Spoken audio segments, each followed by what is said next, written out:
शुभविवाह या मालिकेच्या 7 फेब्रुवारीच्या भागामध्ये बलदेव खूपच चिडलेला आहे आणि चिडलेला बलदेव आता इकडे सांगत आहे, काय ग नीचबाई, त्या अपूर्वाच्या आईला हे करण्यापर्यंत तुझी मजल गेली का? ही पाप फेडशील तरी कुठं? यावरती रागिणी म्हणते, बाद झाले, काय सारखं पाप पुण्य करत बसलेला आहात? हे बघा, मला तुम्हाला काही कुणाला सांगायची गरज नाहीये. कसलं पाप कसलं पुण्य? ही पाप पुण्य ही तुमच्या कंटम लोकांची कामं आहेत. तुमच्यासारख्या कंटम लोकांना मला आता अजिबात हे करायचं नाहीये, कळतंय का तुम्हाला? असं म्हणत तिने आता चांगलंच फटकारलेलं आहे. त्यानंतर मग आता इकडे सांगायला लागतो बलदेव, तुला तर मी सोडणार पण नाहीये. यावरती ती सांगते, काय सोडणार नाही? जा पोलिसांना बोलव, नाही तर अजून कुणाला बोलव, अजिबात काहीच उपयोग नाहीये. तुम्हाला काय वाटतंय, पोलिसांना बोलवलं किंवा अजून काही केलं तर मी घाबरेन का? मी घाबरून आता तुम्हाला हे करेन का? पण पोलिसांना बोलून काही उपयोगच नाहीये, कारण माझ्या विरुद्ध कोणत्याही प्रकारचा पुरावा हा तुमच्याकडे नाहीये. पुरावा असताना तर एका वेळेला काहीतरी झालं असतं, पण पुरावाच नाहीये आणि त्यामुळे तुम्ही आता माझ्या बाजूने काहीच करू शकत नाहीयेत किंवा आता मला तुम्ही जेलमध्ये पाठवू शकत नाहीयेत. त्यामुळे आता गप्प बसा आणि फार तर आता इकडे बाहेर पडा. फक्त तुम्हाला या सगळ्यामध्ये अजिबात इकडे थांबता येणार नाहीये. बरं, हे सगळं झाल्यावरती आता रागिणीच्या विरोधात खरंच काही आपल्याकडे पुरावा नाहीये हे समजल्यावरती सगळ्यांनाच धक्का बसला. एव्हिडन्स रूम तिने ऑलरेडी जाळले. काय करायचं? बलदेवला तर खूपच टेन्शन आले. काहीही झालं तरी रागिणीसारख्या नीच बाईला सोडायचं नाहीये, तिला आता संपवायचं आणि बाकी सगळ्यांची तरी सुटका करायची असा विचार करत आता तो ताबडतोब रागिणीच्या अंगावरती धावून गेलाय आणि तिला आता चाकू उगारतोय आणि त्यावरती रागिणीला चाकू मारणार. तितक्यात तिथे आकाश आणि भूमी त्याला अडवतायत. बलदेव दादा, या बाईला हे करून स्वतःला त्रास करून घेऊ नको.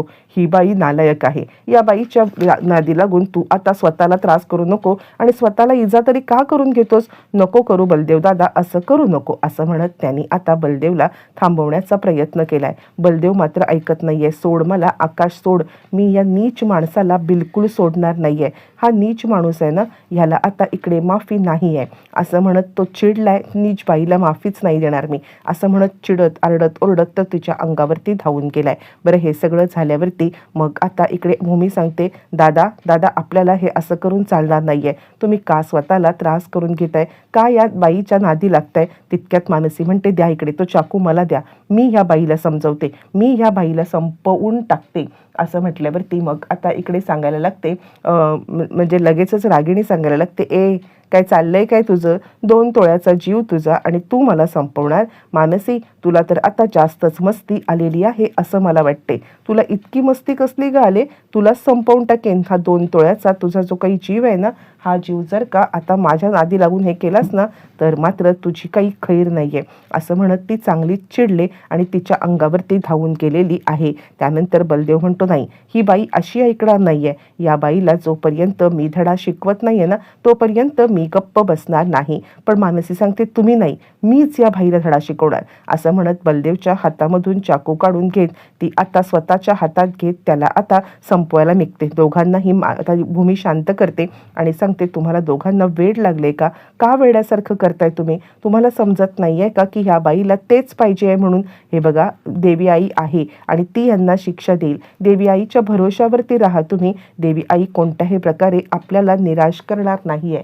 देवी आई आपल्याला कोणत्याही प्रकारे करणार नाहीये. तुम्ही चिंता करू नका. काही झालं तरी सुद्धा देवी आईची आपण आता हे करायची आहे आणि हिला चांगलाच धडा शिकवायचा आहे, असं आता भूमी या दोघांना समजावून सांगते. आणि या दोघांना समजावून सांगितल्यावरती बलदेव म्हणतो, हो खरंच, म्हणजे इकडे आकाश सांगतो, हो बलदेव, तू नको टेन्शन घेऊ, देवी आई खरंच हिला बघून घेईल.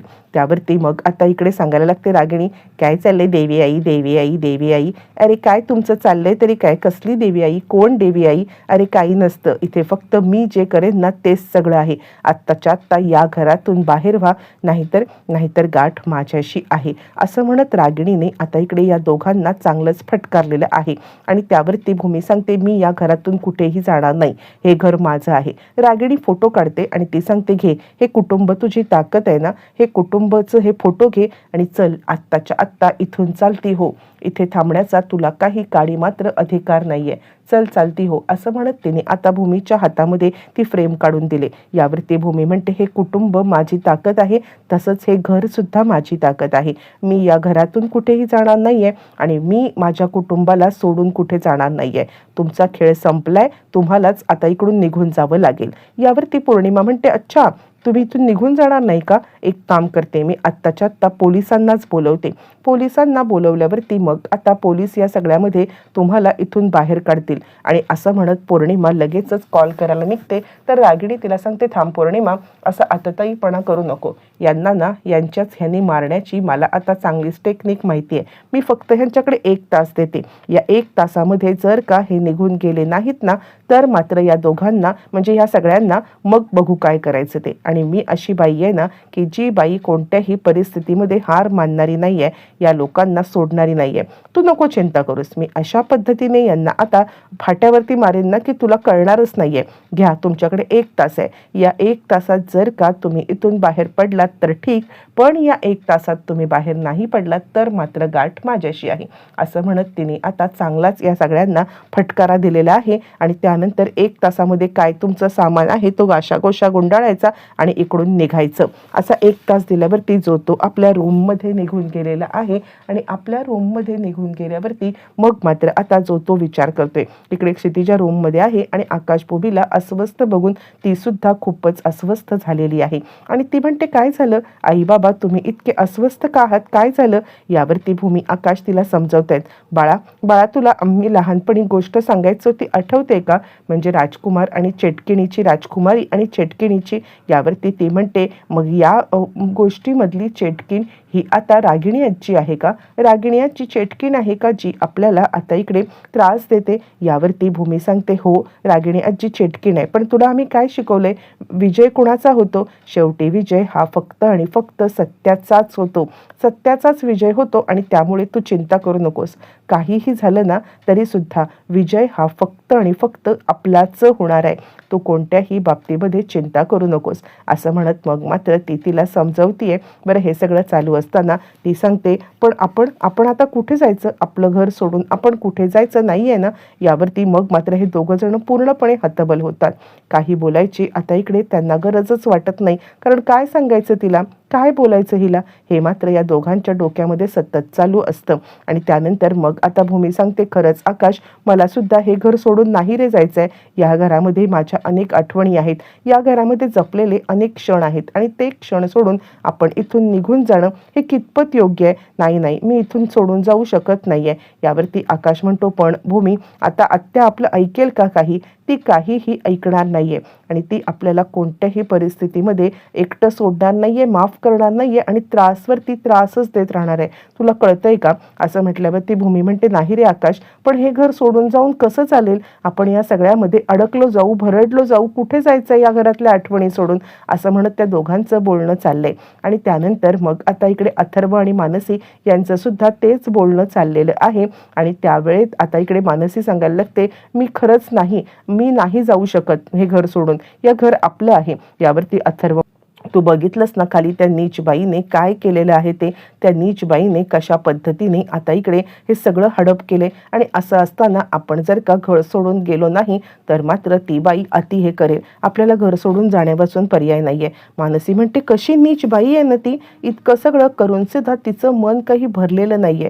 ती असं कसं आपल्यासोबत वागू शकते? मला खरंच कळत नाहीये या बाईचं काय चाललंय ते. असं म्हणत मानसी चांगलीच चिडलेली आहे. आणि तो अथर्व तिला सांगतोय की हे बघ, काही झालं ना तरी सुद्धा आपल्याला हे सगळं करता येणार नाहीये. ती बाईला, त्यामुळे आपल्याला घर सोडून जायलाच लागणार आहे. असं म्हणत दोघं जण आता इकडे एकमेकांशी बोलत आहेत. आणि त्यावेळेला सगळेजण बांधाबांधी करतायत. इकडे बलदेवची अवस्था अजून भयंकर आहे. त्याला आता खूपच वाईट वाटते अपूर्वाचं. म्हणजे अपूर्वा, काय ग हे सगळं? म्हणजे बघितलंस का तू काय घडलंय ते आपल्यासोबत? म्हणजे तुझ्या आठवणी इथे आहेत. या घरामध्ये मी जेव्हा वावरतो, सावरतो, त्यावेळेला मला नेहमीच तुझ्या आठवणी येत राहतात. तुझ्या आठवणींचा हा पूर माझ्या आता मनामध्ये नेहमी राहतो. पण या घराच्या रूपात, हे घर आपल्यासाठी मंदिर आहे आणि या घराच्या रूपामध्ये आपलं आता छान अस्तित्व टिकून आहे. पण असं असताना मला हे अस्तित्व असं पुसावं लागतंय. मला खरंच कळत नाहीये की हे सगळं काय होतंय. अपूर्वा, मी तुला एक गोष्ट सांगू का? म्हणजे खरं सांगायचं तर आता मला तुझ्याविषयी म्हणजे तुझ्यासोबत राहतोय हे फक्त ह्या घरामुळेच समजतंय. ह्या घरामुळेच मला आता कळतंय की आपण एकत्र इथं राहत होतो किंवा आपल्यासाठी हे किती महत्त्वाचं आहे. पण आता हे घर सोडावं लागणार आणि तुझ्या सगळ्या आठवणी सोडाव्या लागणार. मला इतकं वाईट वाटतंय म्हणून सांगू, असं म्हणत तो अपूर्वाचा फोटो हातात घेतोय आणि त्या फोटोसोबत एकटाच बोलत आहे. सगळ्या आठवणीची बांधाबांध करतोय. प्रत्येक जण सगळ्या आठवणीची बांधाबांध करतोय आणि आठवणींची बांधाबांध करून ते आता घेऊन चाललेले आहेत आपल्या सगळ्या आठवणी. रागिणीने कब्जा केल्यामुळे आता घरातून बाहेर पडणं हे ह्या तिघांना आता खूप कठीण वाटते. पण रागिणी मात्र आता नालायक या घरावरती कब्जा करून आहे. बलदेव आपलं सामान भरतोय. सगळ्यांनीच आपलं सामान भरून खाली आलेत. पौर्णिमा काहीतरी शुद्धीकरण करते, काहीतरी कुठेतरी आता सगळं टाकते आणि त्याच वेळेला भूमी तिकडे आलेली आहे. भूमी सांगते, काय काय करतेस काय तू पौर्णिमा? यावरती पौर्णिमा म्हणते, काय करणार तुम्ही आता सगळेजण इथून निघून गेल्यावरती शुद्धीकरण हे करायलाच पाहिजे ना, आणि ते शुद्धीकरण मी आता करत आहे. शुद्धीकरण केल्यावरती कसं आहे, सगळं आता शुद्ध होईल ना. यावरती भूमी म्हणते, काय चाललंय काय तुझं डोकं फिरलंय का? वेड लागलंय का तुला? वेड्यासारखं काहीतरी करतेस. त्या बाईने तुझ्यावरती काही हिप्नोटाईज केलंय का? अगं तुला कळत नाहीये का, त्या बाईने तुझा नवरा खाल्ला आणि तरी सुद्धा तू या सगळ्यामध्ये आता त्या बाईची बाजू घेतेस. खरंच मला कळत नाही पौर्णिमा, तुझ्या डोक्यावरती परिणाम झालाय की काय झालंय? पौर्णिमा म्हणते, माझ्या डोक्यावरती परिणाम नाही झालेला आहे. खरं सांगायचं तर तुम्ही सगळ्यांनी मिळून आता मला त्रास दिलात आणि त्याचाच हा सगळा हे आहे. म्हणजे खरं सांगायचं तर आता हे सगळं जे काही चाललंय ना, ते तुमच्यामुळे चाललंय. म्हणजे तुम्ही जर का या सगळ्यामध्ये मला आता हे केलं नसतं ना, तर या गोष्टी घडल्याच नसत्या. म्हणजे बलदेवला तुम्ही माझ्या अभिजितला त्या कन्स्ट्रक्शन साईटवरती बोलवलं आणि त्याला तिकडून खाली पाडलं. यावरती भूमी सांगते, तुझं डोकं फिरलंय का? तुला कित्येक वेळा मी आता सांगू की हे सगळं आता चुकीचं आहे म्हणून? म्हणजे तुला मी एक गोष्ट सांगू का? अगं तू वेडी आहेस, वेडी. तुला माहिती आहे की रागिणीने तुझ्या नवऱ्याला संपवलंय आणि तरी पण तिची साथ देतेस. यावरती आता पौर्णिमा सांगायला लागते, तुमच्या या गोड बोलण्याला मी अजिबात भुलणार नाहीये. किती काही झालं ना तरी मला माहिती आहे ना की कुणी माझ्या नवऱ्याला हे केलंय किंवा कुणी हे सगळं केलेलं आहे. त्यामुळे तुम्ही कितीही माझ्या विरोधात हे करण्याचा प्रयत्न केलात तरी सुद्धा मी काही तुमचं ऐकणार नाहीये आणि आत्ताच्या आत्ता इथून चालते व्हा. मला तुमचं तोंड सुद्धा पाहायची नाहीत. आईने तुम्हाला दिलेली वेळ संपत आलेली आहे आणि आत्ताच्या आत्ता तुम्ही इथून चालते व्हा, असं म्हणत पौर्णिमा आता इकडे त्यांना बोलायला लागलेली आहे. बरं, हे सगळं चालू असताना आकाश सांगतोय, भूमी हिच्यासोबत लागू नको. एक नंबरची मूर्ख मुलगी आहे. स्वतःच्या नवऱ्याला कुणी संपवलंय हे तिला कळत नाहीये आणि दुसऱ्यांना दोष देत बसलेली आहे. असं म्हणत आकाश आता चांगलाच तिच्यावरती चिडलाय आणि त्यानंतर मग आता भूमीला सुद्धा तिच्या नादी लागू नको, ही मूर्ख मुलगी कधीच सुधारणार नाही असं म्हणतोय.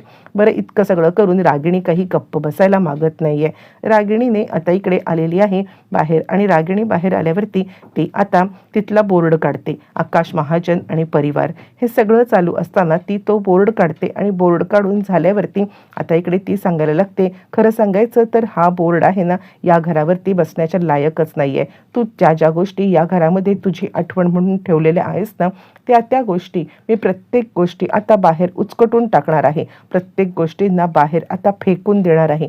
काहीही झालं तरी सुद्धा प्रत्येक गोष्ट तुझी या घरातून बाहेर फेकली गेलीच पाहिजे, असं म्हणत मग आता इकडे ती काढून टाकते. त्यावरती भूमी सांगते, तुम्ही या घरातल्या बाकी सगळ्या गोष्टी काढून टाकू शकाल, पण एक गोष्ट अशी आहे या घरामध्ये, जी आमची गोष्ट या घरातच राहणार आणि या घरातून तुम्ही कधीच काढू शकणारच नाही.